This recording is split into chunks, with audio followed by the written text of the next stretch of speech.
Today I'll be talking about one of my favorite books ever. Dark Age is second to last, no, second to last published book in Red Rising series, and I loved it. In this video, I'll be talking about every event that happens there chronologically. It starts off very strong with Virginia's speech, and I'm just very happy that we get to have Virginia's POV in this book. And this pitch by itself, I was immediately hooked. I think it shows how much she loves Darrow. It just a little bit of hope before we start killing all the characters that I love. And then it goes to Darrow's POV where he's fighting with Fear Knights or just people that are on Atlantea's side. This battle, unfortunately, we lose Tunless, which I was actually upset about because I saw so much potential in that character in Iron Gold. I thought he would be a Ragnar replacement, kinda. The fact that he couldn't talk made him a little adorable. I don't know why. I think characters that cannot talk in books or movies or just shows, I just start liking them immediately. They get to rescue Orion, which is really good because I also don't think we got a lot of Orion last book, and I'm happy that we did in this one. I didn't know if we could trust her, obviously, because she was tortured by Fear Knight. Then she has a very heartwarming conversation with Darrow, which at this point I was sure that she's fine again. And then with Orion, Darrow decided to activate the storm machine. But unfortunately, Orion didn't really listen to him, and she just created this storm that cannot be stopped and that started destroying the other cities that Darrow didn't intend to. And her death was quick. They didn't even, obviously they mentioned after they were looking for her body, blah blah, but Darrow was extremely quick with that decision. Makes a lot of sense. We just lost another powerful ally again. This decision of Orion to continue creating the storm has done so much shit for Darrow in the future. People don't trust him anymore. We lost Alexander because of that for some time. Oh god, okay. Actually, if this storm didn't happen, I don't think Alexander would have went to save those people. And he wouldn't be captured by Fear Knight, and he wouldn't meet Lysander there. It would have been so much better, but that's okay. That's okay. From the beginning of this book, you can sense the tension between Alexander and Darrow, and basically Darrow and all the other characters. And the moment where Darrow allows Alexander to go and save people because he knows that Alexander believes in Republic, it was such a powerful scene. It actually made me almost tear up. And I thought that it would be a good death. I still was a little delusional that he would return, though. Throughout this book, I was thinking, okay, Alexander, he's alive. I see nobody. Then there's no death. And we are back with one of the Howler's Screwface, which is, I would say, really good because then at this point you have Alexander who leaves the group. You don't have Several on your side, you don't have Ragnar, Tunless. We just need someone. We just need some support group around Darrow, at least one person. That was all with Darrow's POV in the first part, and I'm going to talk about Lysander, what happened with him. When I first was introduced to Ajax, I'm gonna call him Ajax. That's the name of my dog, by the way.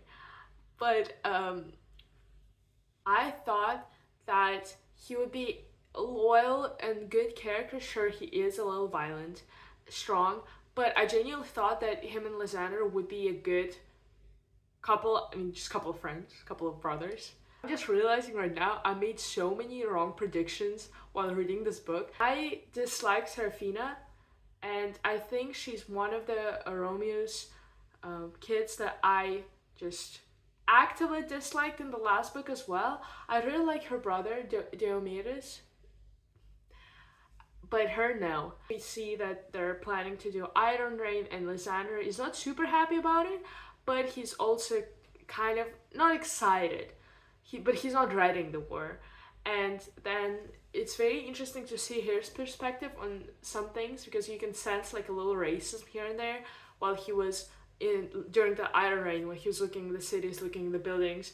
You can see, I mean, you can read his thoughts about, oh, golds built this, we built that, blah blah. Even though reds probably minded, and other people like oranges or other colors actually build this stuff, and the whole architecture was probably done by other colors as well. But Lysander doesn't see that, and he just, I mean, from the last book where he decided to save Seraphina instead of saving so many other colors, it just showed his character.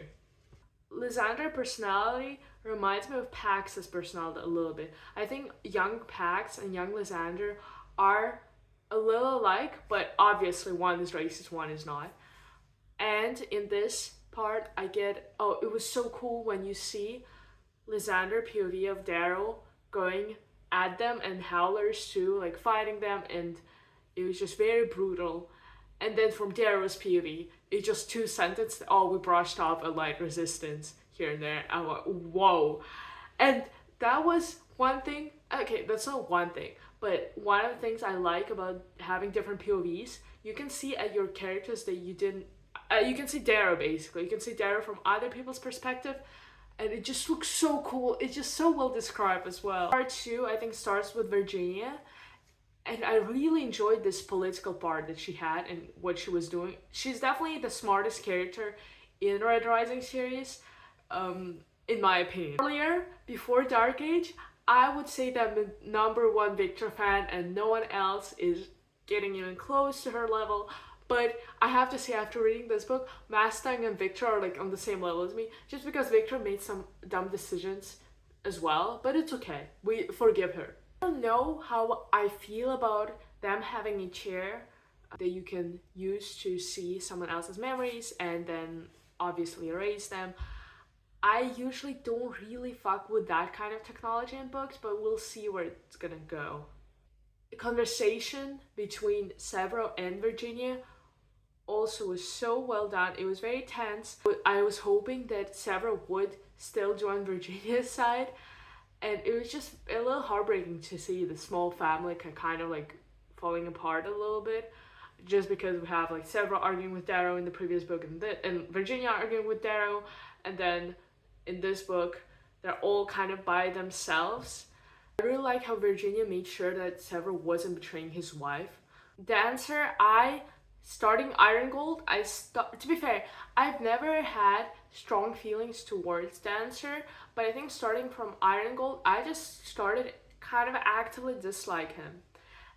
After this conversation with Virginia, where she confronts him about being with the Duke of Hands, I did start liking him. And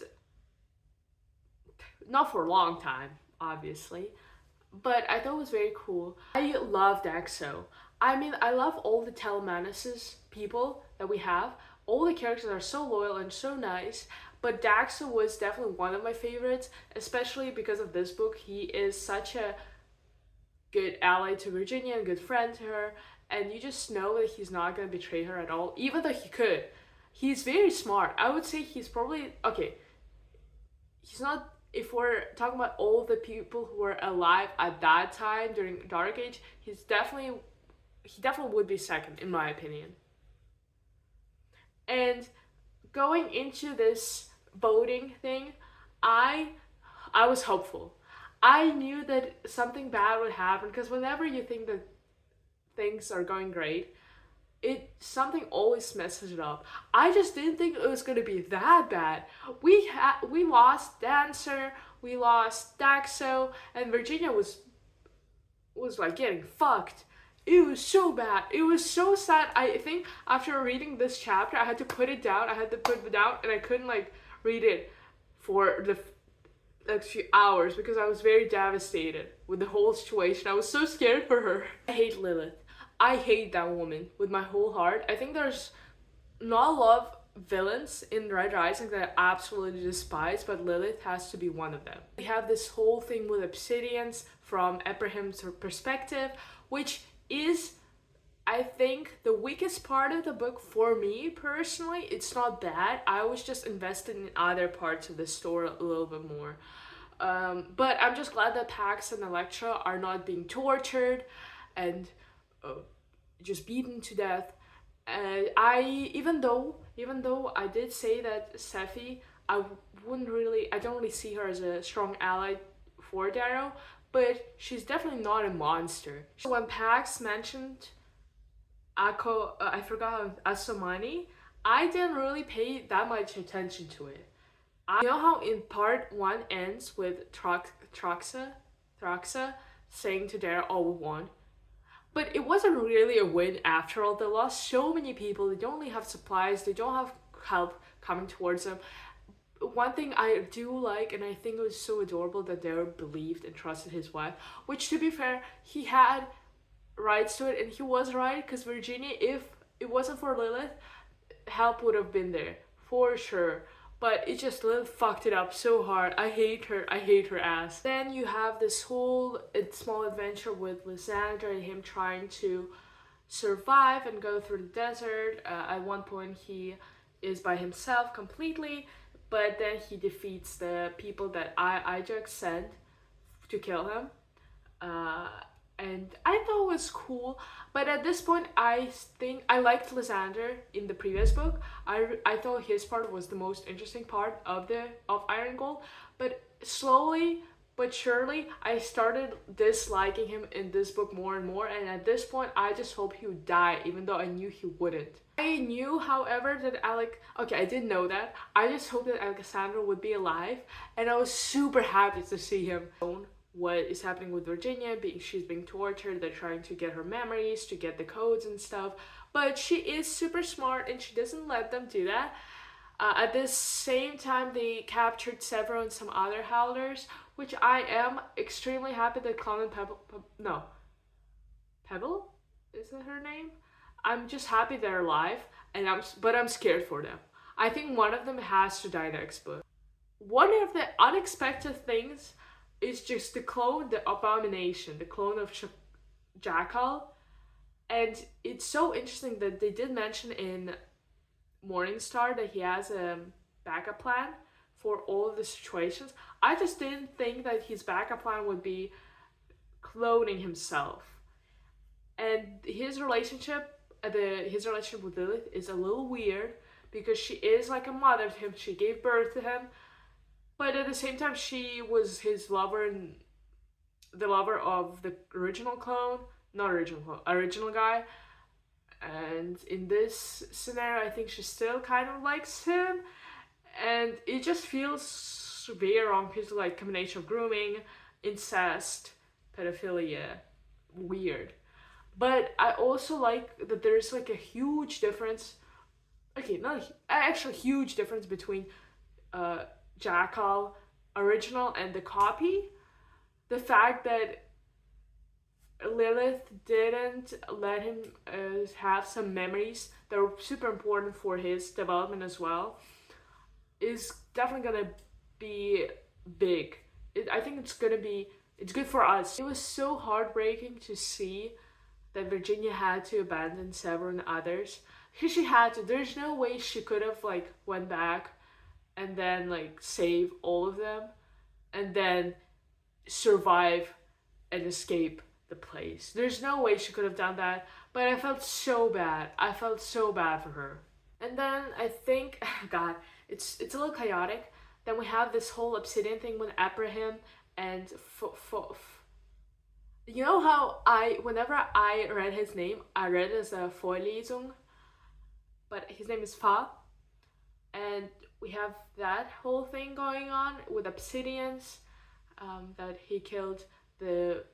Oh, new characters I would introduce. It was Sephi's mate, fuck.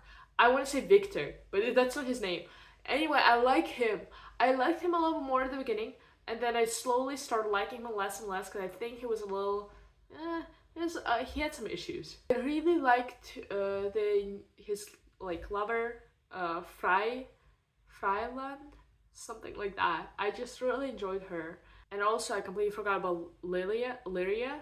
I do like her a little more. Not a little, I do like her a lot more in this book than in the previous one. She does so much more, and I'm very interested in what is gonna happen with her and the fig and the parasite that she has.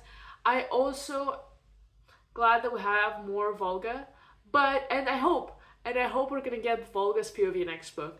I hope for that. I hope we get her POV instead of Abraham. I thought the attack on Victor's ship, Pandora, and Pandora was super cool. It was very intense. I really liked it. Then you have a small adventure with Victra, Lyria, and Volga. They're like trying to get help and trying to survive before Victra's ships come and like save them. And Victra the whole time is pregnant, but she is still like so much faster than Lyria, because she's absolute monster. And then they find the small house where there's like a father and then his kids, and she gives birth to her son there, which was very interesting. The scene, it was very heartwarming, but also there's a connection. There's now a connection between Victra and Lyria because of that. Before, she didn't really like her, and that's fine. And I knew something was fishy about the guy. I did not like him. He was weird, and he's a pedophile. So that clears up. I think I have a pedophile radar. The chapter when Lyria went after Victor, her son, and then she found the body of the baby just nailed on the tree. I thought it was shocking for sure. I did not expect that. And that's the second time I had to put my book down and take a small break because I just needed it. It was so, I knew that it would get like dark, but not killing the baby of my most loved character. No. I just felt so bad for Victra. And Lyria tries to get into the mines to get to Victra and Volga, and this whole a lot of sexual assault, a lot of child marriage things, which is horrible. And the thing is, I never understood the harmonies side of things, and even till the end, I don't really get it. I think it was a little too much hatred for her, even though her children died. I get it, but it doesn't mean that you can allow other men to rape and marry other like children basically. Then you have the whole Lyria escape plan, and one of my favorite parts is like Victra just killing them with her bare hands at the beginning, and then just being like a war machine. I really want to see that more in the next books, and I think we're definitely gonna get it more. Acts with Electra and Abraham, they escape Obsidians before they're able to lock them in the castle. I don't know. I just feel bad for Sephi because they also showed us that she doesn't have a long time to live, and that's why I think she's a little bit in the rush of trying to build a good place for Obsidians to develop and evolve, because she knows that if someone else takes her place, they are probably gonna go in other direction, more in like war direction, like her husband or her husband, her fucker, her boyfriend. Like, because even though I like the fact that he's trying to follow Darrow and stuff, because I love Darrow, I still see Sephi's point in this whole situation.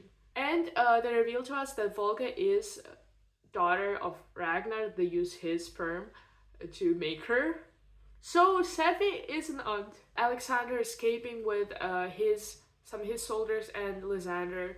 I hated that. I wish he would have died there with Fear Knight kidnapped him. And when I really like the fact that when they went back to Darrow and stuff, Darrow was was suspicious towards Lysander, and he did not trust him even a little bit, which makes so much sense, because there's no way that this guy who was never in a fight or like barely was fighting anyone, he survived when one of his best soldiers didn't. I just don't know why Alexander, my boy, I love him so much, he's so innocent, but why did you trust this man? Why did you go there to talk to him? And Lysander is lying bitch. He lied to Orange about the city. I hate him. Okay, at this point, it went from like, I don't like him, I hate this man. Not as much as I hate Harmony and Lilith, but he's up there. He's up there for sure. Alexander, when I thought, okay, he'll be happy with, I forgot her name, Rona, the niece of Daryl. I thought they'd be happy together. I thought we'd get more of them, and then he fucking dies. Fuck you, Lysander. I hate him. Okay, need to calm down. Need to calm down. I do have to say that I saw the poster of Lysander being on the horse before. Such a good. I don't know if it's official like fan art. It's a good fan art. And then there's this battle where basically Darrow's army is getting crushed. Um, Barely anyone survives that. I did really, again, it's a very similar thing to what happened in the first part, where they showed us the same fight, but from Darrow's and Lysander's POV, like just a little bit switched back and forth. And I really like that. Also, Lysander, get off that horse, you bitch. Fight with his bare fists. Oh, even though Darrow was like so tired, so dead from all the fighting, he was hurt, he still would have beaten Lysander's ass in one-on-one. I can I can bet all my money on this one. And again, the way Lysander described Darrow going through his enemies towards him was so cool. I thought that everything was lost. We no hope, nothing. My boy. I thought I was just delusional when I was thinking, okay, Cassius is gonna be back. Cassius is gonna be back. I thought I was delusional, and then he came back, and I was so fucking happy. I'm just glad that Darrow has someone on his side again. I mean, we have Screwface, but Screwface is not on the same level as Cassius.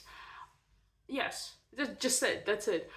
I hope Troxa didn't have enough time to kill herself, by the way, because she was like trying to do it at the end. And this is where like Darrow's storyline ends in this book. Then we go to Virginia being reunited with Pax and other people on Mars, and people are super supportive. Population on Mars is very supportive of Virginia, and I think definitely gives her this emotional support a little bit too. Abraham is killed by Fa, and Fa also kills Sethi brutally too. His own daughter. I think we ended up being not in the worst place possible in this book. I love our characters, so we have our life. I just hope that Sever didn't have his memories erased. Cassius with Darrow, Pax with his mom, and everyone is kind of in the small good groups. So I'm happy with that. I'll say my predictions for the next book, like the deaths. I hope it's not gonna happen, but I have a feeling that something bad is gonna happen to Virginia. I think they're probably gonna be fighting off. Oh, also at the end, the Pax told us that Earth was taken by the Society, the Alliance of Society, and the Moon people, and then we also lost Mercury, the thing that we gained at the beginning of Iron Gold. Everything is gone except Mars, but it's okay because Mars is enough for us. I think next book, my predictions, they're probably gonna fight Obsidians, the Fa guy. Volgate's gonna be after him. We're gonna see more of Lyria's Parasite. I hope it's gonna give her like cool powers. I'm scared that Victor is gonna die. But there is a chance. There is a chance one of Sever's daughter is gonna die. And then Pibble or Clown, one of them is dying. Who else? Completely forgot to mention that Lysander was basically just, I think it was definitely sexually assaulted by Atlantean. And it's just very uncomfortable to see. I think at this point I start feeling a little bad for him. Yes. I hope I don't think she will die, but I think Ajax will die. Who else is there? We're gonna see more of Diomedes, the son of the Moon Lord. I hope the Cassius is not gonna die. But I have a bad feeling. I have a bad feeling about all the characters. It's so bad. Please, at least not Virginia and Victor. My girls have to stay alive. And Cassius, I lost my boy. I lost Alexander. I don't want to lose Cassius.